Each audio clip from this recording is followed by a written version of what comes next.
홍 대변인께서는 이준석 대표랑 매우 가까운 것으로 알고 있는데요. 혹시 이 문자 파동 이후에 이준석 대표하고 연락하셨습니까?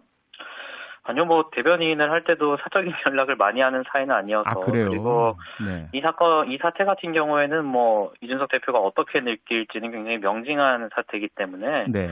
뭐 굳이 이 문제에 대해서 물어볼 필요도 없다라고 생각을 하고, 네. 저도 지금 여의도라는 섬을 벗어나서 학업에 매진을 하고 있는데 네.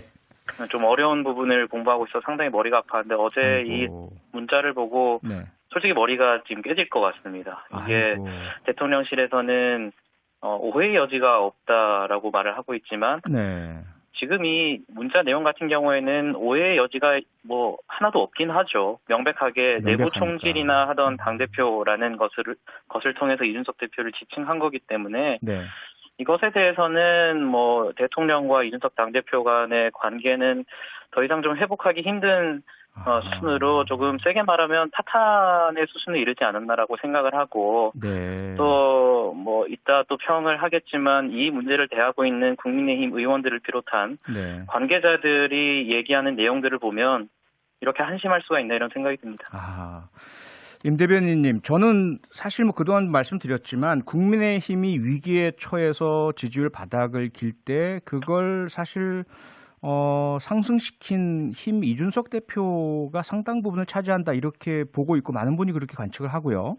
지난 대통령 선거 때도 사실은 이준석 대표의 활약이 당선에 많은 영향을 끼치지 않았느냐라고 보는데, 지금 말씀하신 파탄에 이르게 된 이유는 어디에 있다고 보세요? 저는 기본적으로 대통령과 대통령 측근에 있는 네.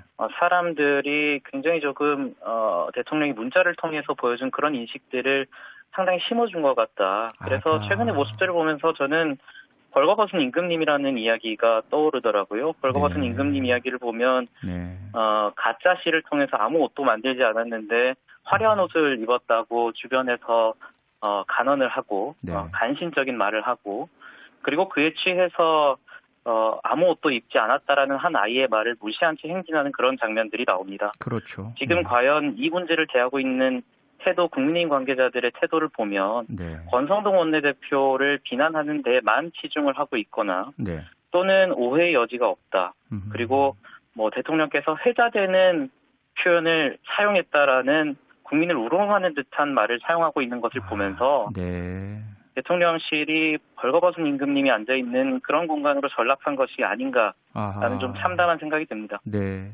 예. 중요한 건 이제 미래일 텐데요. 젊은 청년 정치인 이준석 대표 당내 입지, 그 향후의 행보는 어떻게 보세요?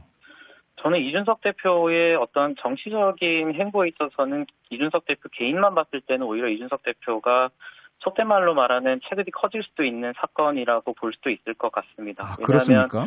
윤리의 결과라든지 어제 보여준 그런 문자라는 것은 결국에는 이준석 대표에 대해서 대통령을 포함한 당내 구성원들이 어떻게 생각하고 있는지에 대해서 명징하게 보여주는 사건이었고, 그렇죠. 그 윤리 결과에 대해서 지금 굉장히 좀 불신하고 있는 국민들이 많은 가운데서 그런 평가를 내렸다는 것 자체는 네. 이준석 대표 개인에게는 어떻게 보면 정치적인 이득이라고 표현되는 것은 있을 수 있겠습니다만, 네. 그것을 넘어서서 지금은 당의 존재와 국가의 어떤 위기를 논하는 그런 수준까지 저는 접어들었다라고 인식할 수 있는 상황이라고 생각합니다. 지금 대통령께서는 문자를 통해서 우리 당이 잘하고 있는 상황이다라고 표현을 했지만, 지금 현실을 보게 된다면 당의 지지율이라든지 대통령의 지지율이 전혀 국정 운영에 있어서 아무런 동력을 뒷받침할 수 없는 수준의 지지율을 보이고 있는 상황에서 지금 이러한 순간에 뭐 이준석 대표의 어떤 정치적인 이득과 그런 것을 논하는 것 자체가 무의미하다고 보고, 저는 조금 덧붙여서 내부 총질이 나는 당대표라는 표현 자체도 충격적이었지만, 아까 언급했던 우리 당이 잘하고 있다, 계속 이렇게 해야 된다라는 표현이 조금 더 충격이었습니다. 저는 여당의 원내대표를 포함한 여당 모든 구성원들은 대통령의 부하가 돼서는 안 되고요. 여당은 사람에게 충성하는 것이 아니라 국가 국민에게 충성해야 됩니다. 그럼에도 불구하고 권성동 원내대표는 당정 분리를 외부적으로 얘기했던 대통령과의 문자에서 당정이 하나 되어서 움직이겠다라는 표현을 사용했고, 이에 대해서 대통령은 엄지를 치켜 세워드는 이모티콘을 보여줬습니다.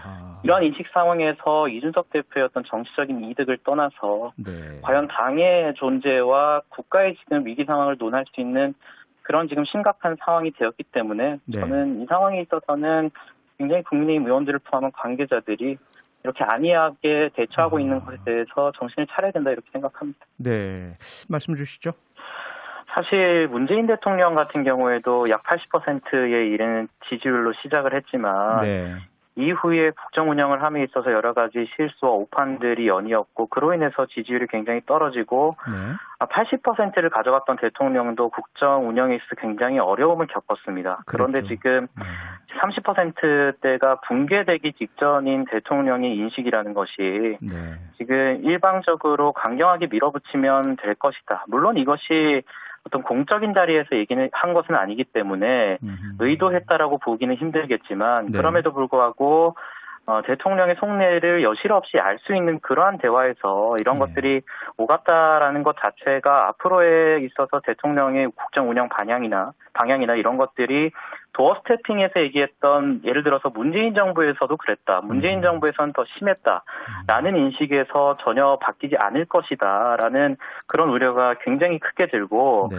저는 대통령을 포함한 대통령실이 분명하게 알아야 되는 것이 네. 탄핵당한 정당에서 5년 만에 국민들이 정권을 쥐어줬습니다. 그렇죠. 0.73%포인트 차이였죠. 그렇다는 것은 마지막 기회라는 겁니다.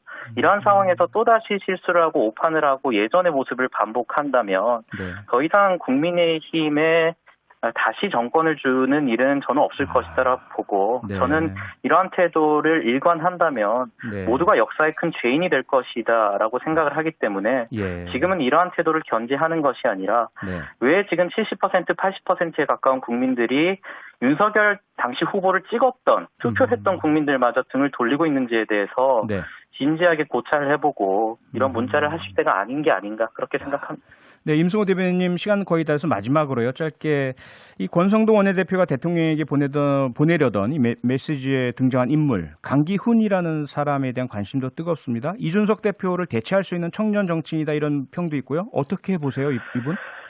그러니까 강기훈이라는 인물을 통해서 뭘 하겠다는 건지 정확하게는 모르겠지만 네. 만약 당의 인식이나 대통령실의 인식이 이준석 대표와 유사한 나이대의 인물을 찾아서 예를 들어서 뭐 여가부 폐지라는 것라든지 이런 것들만 던져주면 지금 등을 돌리고 있는 청년층들과 중도층들이 다시 지지를 해줄 것이다라는 착각에 빠져 있는 것 아닌가라는 생각이 들고요. 네. 그러한 인식 상태라면 더 이상 뭐 따로 살펴볼 필요도 없다 그렇게 생각합니다. 알겠습니다. 네, 오늘 말씀은 여기까지 듣겠습니다. 고맙습니다, 임승호 대변인님. 감사합니다. 네.